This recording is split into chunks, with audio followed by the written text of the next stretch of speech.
ప్రియులరా, స్త్రీల దగ్గర పొరపాటు ఉంది.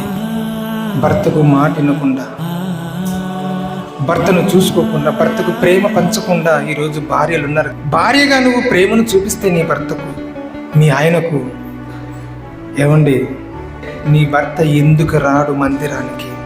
ఏమండి చర్చికి వెళ్దామండి అంటే, అవునా వెళ్దాం పదా. నీ వలనే నీ భర్త మందిరానికి రావాలి. నీ భర్తకు నువ్వు ప్రేమ చూపించాలి. నీ భర్తకు నువ్వు లోబడాలి. నీ భర్తకు అన్ని విషయాల్లో నువ్వు తోడుగా ఉండాలి. నీ వెంటే వస్తాడు.